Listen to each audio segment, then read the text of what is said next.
So howdy, hi everyone. Happy holidays. Greg Dixon here, your story whisperer. And recently I did a little broadcast about my musical roots with some samples of things I'd played in. And today I want to share a story about a band called Primal Scream and an adventure we had on the Pitt River Estuary and Lake.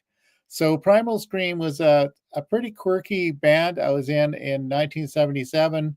We had about, I don't know, it's hard to tell, 9 or 10 members at one time, including keyboards, a horn section, and we played all sorts of things. Bill Napier-Hemy was a key member of the band, and he played pretty much anything.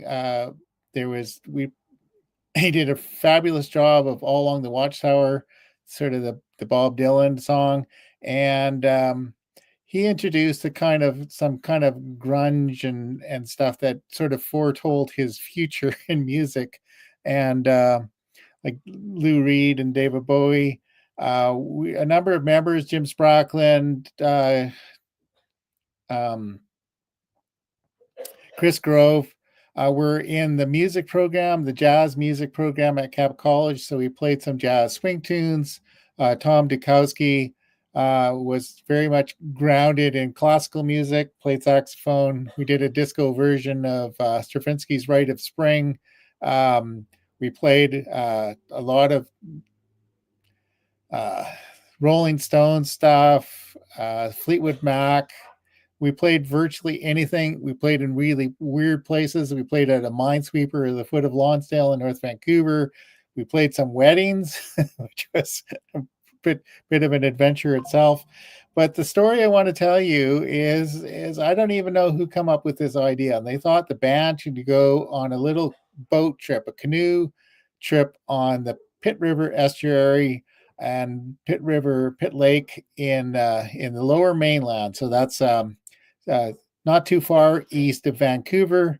And it's beautiful. That's what this is. I'm pretty sure this is Pitt Lake in the background. There's lots of sort of marshland, and we came in. I think we had 2 or 3 canoes, and Brian Millar, the keyboard player, had this little. I think it was about 12-foot long clinker built uh, boat, and it had a little Briggs and Stratton engine in it that went put put put put put put put put put put. So we nicknamed that the African Queen, and and that's funny. And in those days, we just loaded up all the canoes and the little African Queen with as much beer. I don't know if we had any other alcohol other than beer, but we had an immense amount of beer in the boats.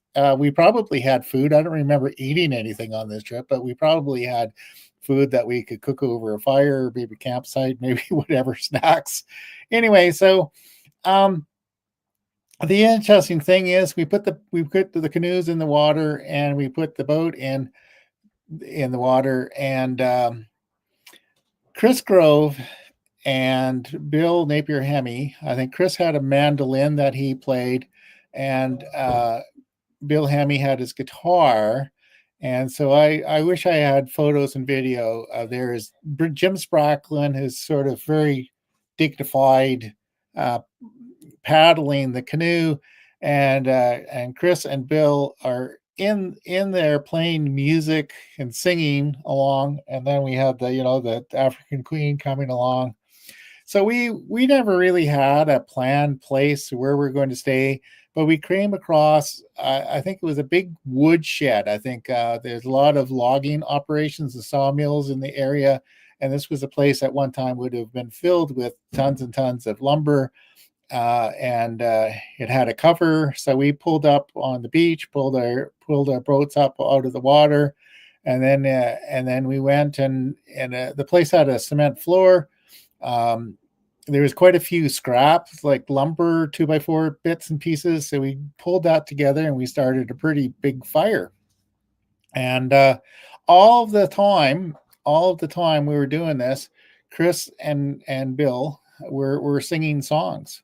And so eventually it ended up we were all standing around the fire drinking beer and singing songs.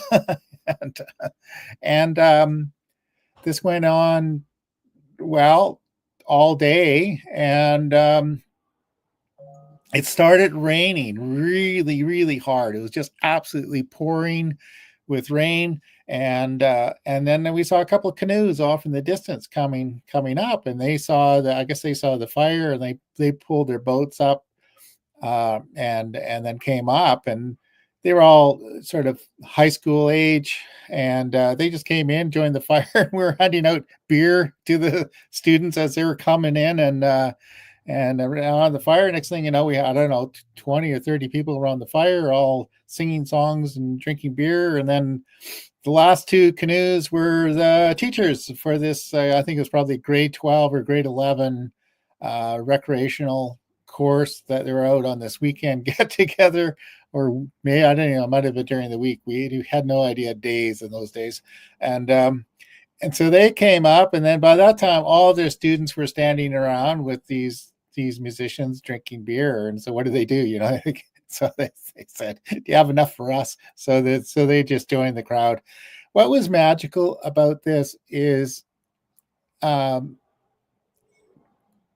Napier-Hemy and Chris Grove and then we just sat around. We had other instruments, other guitars and stuff, and just played. But the two of them just knew, they probably knew thousands and thousands of songs, and people would ask for things, and they almost always knew them. And it was just a magical time, absolutely gorgeous setting. At night when it wasn't raining, there were stars. There's just, and the estuary and the river was just beautiful. And my friend and I, we just talked about it. It was just a magical experience.